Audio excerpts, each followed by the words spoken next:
उगाच हजारो लाखो कोटी असं आकडे सांगून काय उपयोग नाही. जे प्रॅक्टिकल असेल त्याचा तेवढा विकास आपला कोल्हापूरचा झाला पाहिजे. एकतर जनतेच्या दबावामुळे मी आलो आहे असं म्हटलं तर काही हरकत नाही. त्यांच्या आग्रहापोटी मी आलो आहे असं म्हटलं तरी हरकत नाही.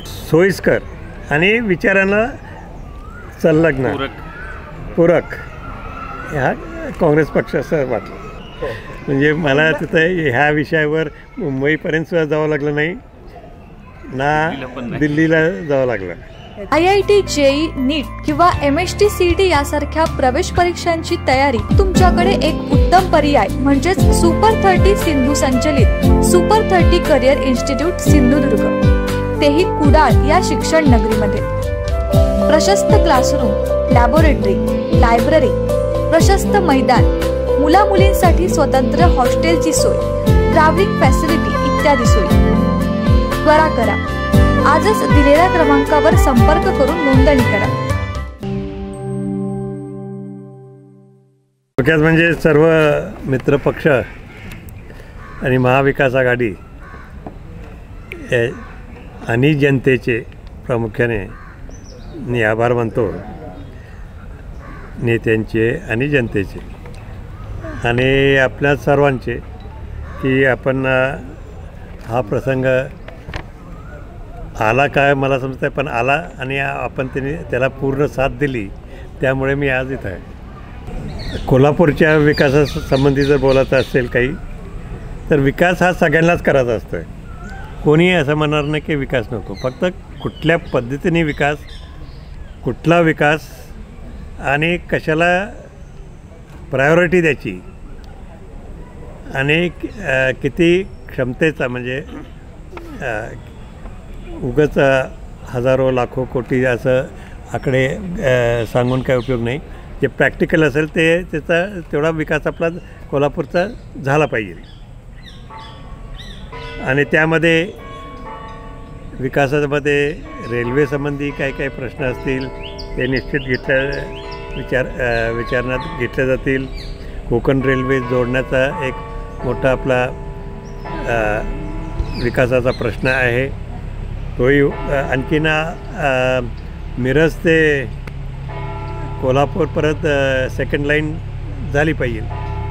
इलेक्ट्रिक झाली, सेकंड लाईन झाली पाहिजे. त्यांनी निश्चितच विकासामध्ये त्यांनी उपयोग होईल. विमानतळाचा जर विचारला, विमानतळाचं आता आधुनिकीकरण चालू आहे. आता नवीन इमारतसुद्धा आत्ताच झाली आहे, ज्याचं उद्घाटनही ऑनलाईन झालेलं आहे. आणि पण अजूनही उद्घाटन जरी त्या इमारतीचं झालं असेल, पण आपली धावपट्टी अजून अपुरी आहे. ती कशी पूर्ण करता येईल त्यासाठी जमीन संपादन केली पाहिजे आणि एकंदरीतच शेतकऱ्यांना योग्य भाव लवकर दिला तर लवकर संपादन होईल. तर त्या दृष्टिकोनातून हा प्रयत्न सुरू राहीलच.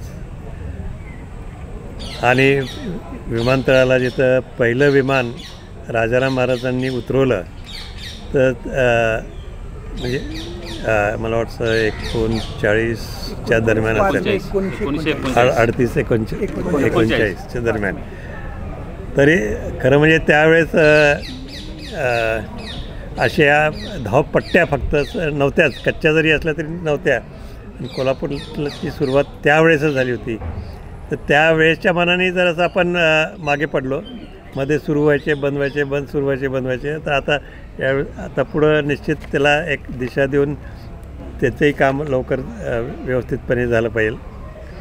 अशा तऱ्हेने विमानतळ महामार्गाचा तो पुरासंबंधी जिथं अडचण येतात त्याचे प्रश्न लक्षात घेऊन आणि महामार्गाचे कामं आता आपण पाहतो फार गतीने चालू आहेत.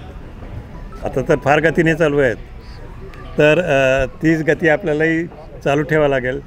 आणि पण महामार्गाचा विषय करताना उगाच महामार्ग काढत जाऊन उपयोग नाही आहे. त्यांना जिथं आपल्याला आवश्यकता असेल तेवढ्यापुरती आपण लक्ष केंद्रित केलं पाहिजे. नाहीतर उगाच शेतकऱ्यांच्या जमिनी जातात तरी फारसा मोठा फरक पडत नाही आणि शेतकऱ्यांचं हित बघणंसुद्धा आपलं काम राहणारच आहे. आरोग्याच्या दृष्टिकोनातून पाहिलं तर कोल्हापूर हे आरोग्याच्या दृष्टिकोनातून एक सेंटर पूर्वीपासूनच आहे. आपलं CPR छत्रपती प्रमिलाराजे रुग्णालय त्याला आता 125 वर्षाच्या वर होऊन गेलेले आहेत आणि त्यावेळेस अत्याधुनिक पद्धतीने चाललं होतं. आत्ताही व्यवस्थित चालतं आहे, पण अजूनही याच्यापेक्षा व्यवस्थित चाललं पाहिजे. त्याला आधुनिक पद्धत पाहिजे, आधुनिक अंतर्गत व्यवस्था पाहिजे, आणखीन स्वच्छता पाहिजे, आणखीन सगळ्या दृष्टिकोनातून सगळ्या सुविधा तिथं आणि डॉक्टर्स मुख्य उपलब्ध पाहिजे. अशा तऱ्हेने आणि आरोग्याच्या निगडीत आपलं प्रदूषणावर नियंत्रण आलं पाहिजे. मग ते नदीचं पाणी असो, पंचगंगा नदीचं असो किंवा आणि कुठल्याही नदीचं असो, विशेषतः पंचगंगा नदी हे आपलं स्थानिक आहे. आणखीन ज्याच्यावर जोपर्यंत आपण तिथलं पाणी पित नाही तोपर्यंत ते नदी शुद्ध झाली असं म्हणता येणार नाही. तर आता त्या प्रयत्नामध्ये सुद्धा आपण सर्व राहायला पाहिजे की आपली नदी प्रदूषित कशी राहणार नाही आणि त्यासाठी पूर्ण फेजुडेपासून ते वाडीपर्यंत त्याच्यावर STP प्लांट्स वगैरे असे तऱ्हेने त्याचं प्रदूषण थांबवायचा प्रयत्न झाला पाहिजे. पर्यटनाच्या दृष्टिकोनातून पाहिलं तर आपलं कोल्हापूर एक चांगला जिल्हा आहे. आणखीन पर्यटनाच्या दृष्टिकोनातून लोक आता येत आहेत, पण त्याच्या हॉटेल्सही वाढलेत, पण सुविधा कमी आहेत. ज्या आपण आपलं इन्फ्रास्ट्रक्चरल सुविधा ज्याला आपण जे म्हणतो आहे त्या अजून कमी आहेत आणि जिथं डेव्हलपमेंट व्हायला पाहिजे तिथं अजून कमी पडते. ते तिकडेही लक्ष द्यावं लागेल. आपलं कोल्हापूर म्हणजे एक पूर्वीपासनं एक शक्तिपीठ आहे आणि अंबाबाईचं देऊळ इथं 1400 वर्षापासून ते 700 वर्षापूर्वीपर्यंत 800 वर्षापूर्वीपर्यंत असं बांधत गेलेले आहेत. वेळोवेळी कमी जास्त प्रमाणात, आणखीन नंतरही काही थोडंसं झालेलं आहे. पण तो परिसर जसा आता तिरुपतीच्या धर्तीवर किंवा आणि कुठल्या धर्तीवर तो आता प्रश्न आपल्याकडं हा राहतो की आपलं हे देवस्थान बिलकुल शहरात आहे. शहरात कसं त्याला डेव्हलप करायचं हे काही एक्सपर्ट्सचा विचार वगैरे घेऊन ते आपल्याला ठरवावं लागेल. पण तिथेही डेव्हलपमेंटची आवश्यकता आहे असं मला वाटतं. आपल्याकडं गड किल्लेसुद्धा भरपूर आहेत. पन्हाळा गड आहे इथं. रायगडलाही आता संभाजीराजांचं काम रायगडला बरंचसं झालं आहे आणि त्या धर्तीवर किंवा आणि नवीन वेगळ्या धर्तीवर आपल्या इथल्याही गडांचं काम झालं पाहिजे, जेणेकरून तिथं फक्त पर्यटन असं फक्त साधं पर्यटन नाही पण ऐतिहासिक पर्यटन तिथं होऊ शकेल. कारण ऐतिहासिक जिल्ह्यामध्ये ऐतिहासिक पर्यटन हे सुद्धा महत्त्वाचं आहे. आणखीन त्या दृष्टिकोनातून 5-7 किल्ले आहेत, पण त्यात ते सगळ्या ठिकाणी जरी नसलं तरी 3-4 ठिकाणी प्रामुख्याने रांगणा आहे, पन्हाळा आहे, भुदरगड आहे, अशा ठिकाणी पर्यटकांच्या दृष्टिकोनातून व्यवस्था होत गेली पाहिजे. समाजकारण आत्तापर्यंत माझं समाजकारणच होतं असं म्हटलं तर नाही. आत्ता त्याच्या राजकारणाच्या भोवती होतो, पण डायरेक्ट कधी प्रश्न आला नव्हता. पण समाजकारण आणि राजकारण हे जरी जोड विषय जरी असले तरी समाजकारण हे आपलं राहणारच चालू, त्यात काही बदल होणार नाही. आणि समाजकारण म्हणजे समाजातल्या सगळ्या लोकांचा, सगळे घटकांचे त्या दृष्टिकोनातून आपला विचार सातत्याने चालू राहील. हां, म्हणजे एकतर जनतेच्या दबावामुळे मी आलो आहे असं म्हटलं तर काही हरकत नाही. त्यांच्या आग्रहापोटी मी आलो आहे असं म्हटलं तरी हरकत नाही. आणि तुमच्या मीडियाच्या आग्रहापोटी आलो आहे असं म्हटलं तर हरकत नाही. तिघांनी असं रेटून धरला विषय म्हणून मी तुमच्या पुढे आहे आज. महाविकास आघाडीनं तुमची उमेदवारी निश्चित केली होती आणि पक्ष निवडण्याची जबाबदारी स्वातंत्र्य तुम्हाला दिलं होतं. होय. अशा परिस्थितीमध्ये आपण काँग्रेस का निवडली? आता कसं आहे, शिवसेनेचाही पर्याय होता आपल्याकडे. शिवसेनेचाही पर्याय होता, राष्ट्रवादीचाही पर्याय होता. एकंदरीत पाहता तर इथं आणि असे विचाराच्या दृष्टिकोनातून सुद्धा थोडंसं पाहिलं तर सोयीस्कर आणि विचारांना संलग्न पूरक ह्या काँग्रेस पक्ष असं वाटलं. महाविकास आघाडीनं काल पहिली यादी जाहीर केली राज्यातली, त्यात पहिलं नाव तुमचं आहे. काय विश्वास वाटतो तुम्हाला? पहिल्यांदाच पहिली यादी काल जाहीर केली आणि त्यात पहिलं नाव पण तुमचं आहे.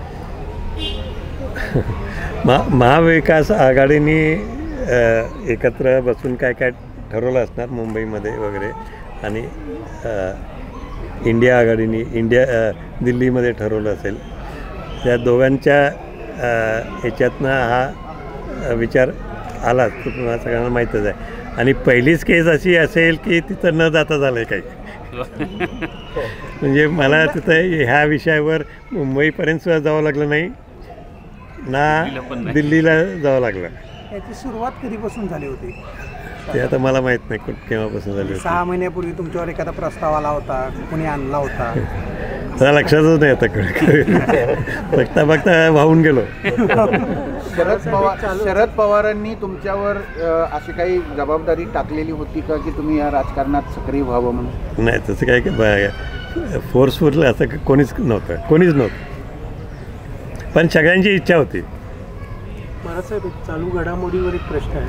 काल मल्लिकार्जुन खरगे, राहुल गांधी, सोनिया गांधी यांची प्रेस कॉन्फरन्स झाली. भाजपचं सरकार काँग्रेसचे बँक अकाउंट फ्रीज करते. दुसऱ्या बाजूला निवडणूक रोखे, इलेक्ट्रोल बॉन्ड्समधून बऱ्याच गोष्टी समोर येत आहेत. तर याच्यातून एक मुद्दा असा समोर येते की स्टेट फंडिंग इलेक्शनचं किंवा पब्लिक फंडिंग इलेक्शनचं, यावर तुमचं काय विवेचन आहे? त्याबद्दल आत्ताच मी काही त्यावर बोलणं उचित होणार नाही. पण एवढंच त्याच्यामध्ये सांगू शकतो आहे की सगळ्या पक्षांना सारखी वागणूक मिळाली पाहिजे. तुम्ही मगाशी म्हणालात की राष्ट्र एकाधिकारशाहीकडे वळलेला आहे आणि वळला आहे असं मी म्हटलं नाही, वळत आहे. तर त्या दृष्टिकोनातून नेमकं काय आपल्याला सूचित करायचं आहे? म्हणजे सगळ्या एकंदरीत विचार तुम्ही केला, तुमच्याच लक्षात येतं आहे की काय चाललं आहे आणि काय नाही. लोकशाहीच्या माध्यमातूनच एकाधिकारशाही निर्माण व्हायला लागली आहे. पण तिकडं आपल्याला वळायचं नाही, ते लोकशाहीला घातक आहे. काल केजरीवाल यांना ज्या पद्धतीने अटक झाली तर ते कशाचं होतं काय? आता त्याचंच हे की त्याला काय म्हणणार तुम्ही, एकाधिकाराचंच होतं. आता म्हटलं तर चुकीचं होणार नाही. कारण दिल्लीचा मुख्यमंत्री आणि म्हणजे ते काय तसं साधा माणूस नाही. आणि काय त्यांनी केलं त्याने लोकांच्या पुढे यायला पाहिजे ना. आणि काय नाही केलं तर उगाच म्हणजे याचा सत्तेचा उपयोग नेहमी सत्ताधिकाऱ्यांनी केला पाहिजे, परंतु त्याचा दुरुपयोग करू नये.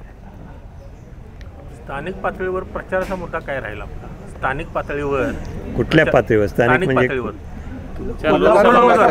लोकसभा मतदारसंघापुरता हां उमेदवाराचा मुद्दा काय राहील? अजेंडा, प्रचाराचा अजेंडा. तुम्ही मगाशी म्हणलाय कोल्हापूरचा विकास हा मुद्दा राहील, तर तसं उमेदवार कोल्हापूरचा विकास जो आहे तो आत्तापर्यंत तुम्ही जर पाहिला असेल तर स्वतःच्या ताकदीवर झालेला आहे, पहिली गोष्ट.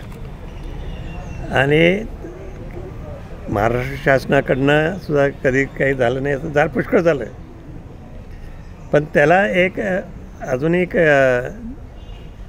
दिशा झाली पाहिजे, सोपं गेलं पाहिजे की इथं आणि चांगलं जसं मी सांगितलं ते फलटणच्या क्युमिन्सच्या इंडस्ट्रीसारखी इंडस्ट्री इथं एखादी जर आली त्याच्यामध्ये पुष्कळ फरक. आता ते लहान गाव आहे फलटण कोल्हापूरच्या मनाने, तर इथं चांगलं झालं आहे. तर असं इंडस्ट्रीयल ॲक्टिव्हिटी इथं तर वाढलीच पाहिजे. त्याचबरोबर आपली शेतीसुद्धा वाढली पाहिजे. शेतीवर आपण सगळे जास्तीत जास्त अवलंबून आहोत कोल्हापूर. जरी पण आणखीन ऊसकरी शेतकरी त्यांना दर मिळाला पाहिजे. इतर यांच्यासाठी सुद्धा योग्य दर आणखीन न मागता दरवर्षी न आंदोलन करता मिळाला पाहिजे. अशा तऱ्हेने शेतकऱ्यांचे प्रश्न महत्त्वाचे ठरतील. गेल्या 5 वर्षामध्ये स्थानिक खासदारांनी काही कामं केलीत किंवा कसं काय याच्यावर नाही, त्याचं मोजमापन मी काय करू शकत नाही. काल उद्धव ठाकरे साहेबांची आपली भेट झाली. त्यांनी सांगितले की तुम्ही महाराष्ट्रात पण प्रचारासाठी वगैरे या. महाराष्ट्रात पूर्ण राज्यात कोणी सांगितलं? उद्धव ठाकरे काल कोणाला? ते म्हणाले तुम्हाला तुमचा आशीर्वाद अख्ख्या राज्याला लागणार नाही, आहे. पण प्रचाराला या वगैरे का असं नाही आशीर्वाद तुमचा पूर्ण राज्याला लागणार आहे असं म्हणाले. असं ते म्हणाले. हां, मी जाणार का तुम्ही राज्यात जाणार का? प्रचारला? तर महाविकास आघाडीनं जर निमंत्रण दिलं तर राज्यभरामध्ये तुमचे प्रचाराचे दौरे होणार का? राज्याभर माझे प्रचार दौरे व्हायचं काय कारण काय? काहीच नाही कारण. आता तुमच्या माध्यमातून मी पोचलो ना तिथं. साहेब, ज्या वेळेला तुमचं नाव समोर आलंय त्यानंतर महायुतीला तगडा उमेदवार मिळालेला नाही, अजून तो घोषित झालेला नाही, त्याबद्दल काय मत आहे तुमचं? त्याच्याबद्दल फारसं नाही काय, पण त्याच्या आधीचं सांगतो की कदाचित मी महाराष्ट्रामध्ये एकच असा उमेदवार आहे की तिन्ही आघाडीचे तिन्ही पक्ष माझ्या मागे असं मी म्हणत नाही, पण त्यांची इच्छा होती की आमच्याकडं यावं म्हणून.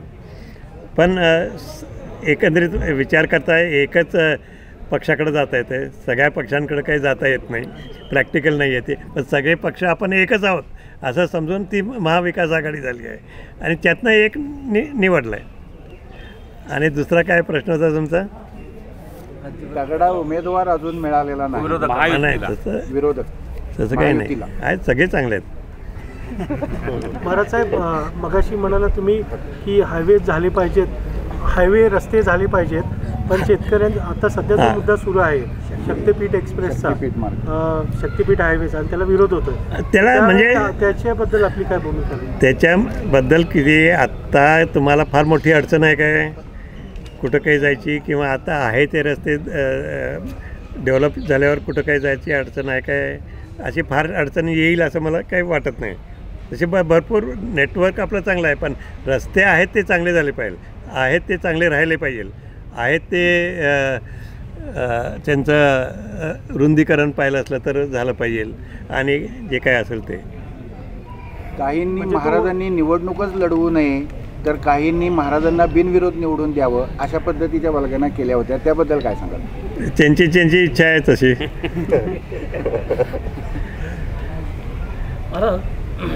एकंदरीत आता आपण जर बघितलं तर की सगळ्यात जास्त म्हणजे तरुणांचं मतदान आहे. होय, तरुणांना रोजगार नाही. नाही तर कोल्हापुरात IT क्षेत्र किंवा आपल्या कोल्हापूरची एक परंपरा आहे किंवा महाराष्ट्राची परंपरा म्हणजे की सैन्यामध्ये जावं. तर अग्निवीर हे फक्त 4 वर्षाचं आहे, त्यामुळे सगळा इथला जो ग्रामीण भागातला युवक आहे तो नाराज आहे. तर त्याबद्दल तुमचं काय? आपल्याला कोल्हापूरमध्ये सैन्यात जायची परंपरा ही फार जुनी आहे, फारच जुनी आहे. आणि पण आधुनिक काळामध्ये आता आपण 21व्या शतकात राहतो आहे, आणि इथंही अजूनही पुष्कळजण आपल्या सैन्यामध्ये आता आहेतच. पण ही पद्धत कशाला बदलली त्यांनी अजून काही समजत नाही. अग्निवीर हे कशासाठी निर्माण केले हे अजून खरं त्यांचं कारण कळत नाही. आणि शेवटी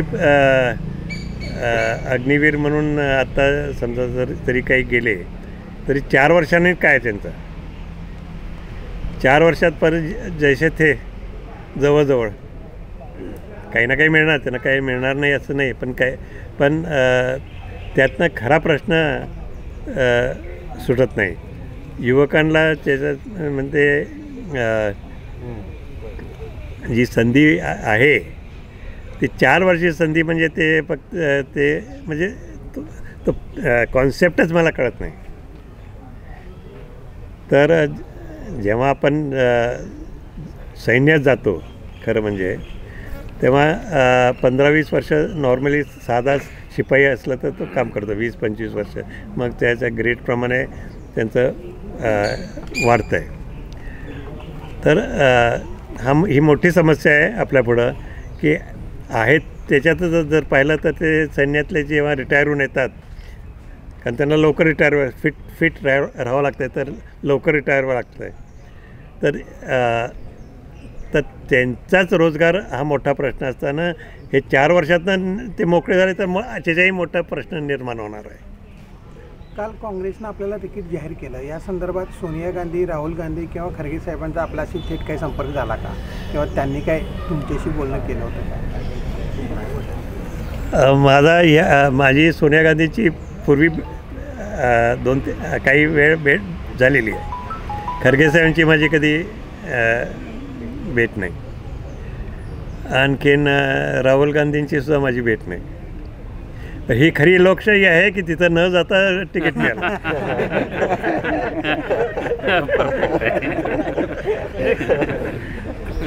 काँग्रेसचं वैशिष्ट्य आहे म्हणजे ते. काँग्रेसचं वैशिष्ट्य आहे.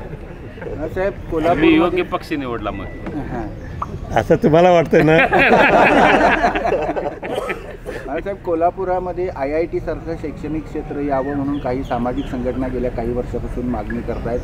शाहू मिलची जागा त्याच्यासाठी त्यांनी सुचवलेली आहे, त्या बाबतीत आपलं काय होईल? शाहू मिलची जागा किती गोष्टींसाठी वापरणार आहे मला समजत नाही. टेक्स्टाईल कोण म्हणते तर टेक्स्टाईल पार्क करा, कोणी म्हणते शाहू स्मारक करा, तुम्ही आता म्हटलं IT पार्क करा. तर अजून आपल्याला त्याच्यावर एकमत अजून बरोबर निर्माण केलं पाहिजे. आणि ती जागा शासनाच्या ताब्यात आहे आणि ते कुठंतरी काय टेक्स्टाईलचं त्याच्यावर कर्ज आहे म्हणे, टेक्स्टाईल वस्त्र उद्योगाचं यांचं कर्ज आहे म्हणून ते थांबलं आहे. पण ते गव्हर्मेंट टू गव्हर्मेंट आहे विषय, तो त्यांनी सोडवला पाहिजे. तो विषय पहिले सोडवला पाहिजे. कसा सोडवायचा आहे ते शासन जाणे. जे कोण शासन असेल त्यावेळेस, आता असेल तो त्यांनी सोडवलं पाहिजे, नाही तर पुढं असेल काही महिन्यानंतर दुसरं शासन असलं त्यांनी सोडवलं पाहिजे. पण शासनाने तो विषय सोडवला पाहिजे पहिले त्या कर्जाचा. आणि मग ती जमीन सगळी शासनाकडेच आहे ना, त्याला काहीच प्रॉब्लेम नाही. आता पण योग्य काय करायचं हे ठरवावं लागेल. काही महिन्यानंतर शासन बदलेल असं तुम्ही आता सहज म्हणाला, तर शासन बदलेल असं म्हटलं नाही मी. कुठलंही शासन असू शकतं. शासन म्हणजे शासन, कुठलं तरी एक शासन असतंच. आता बघता 5 वर्षात 3-4 शासन झाले. खासदार म्हणून निवडून आल्यानंतर प्रायोरिटीनं कुठले विकासाचे मुद्दे हातात घ्याल? आता तुमच्याकडनं जे काय विचार येत राहतील त्याचा विचार मी करून त्याला प्रोत्साहन देणार.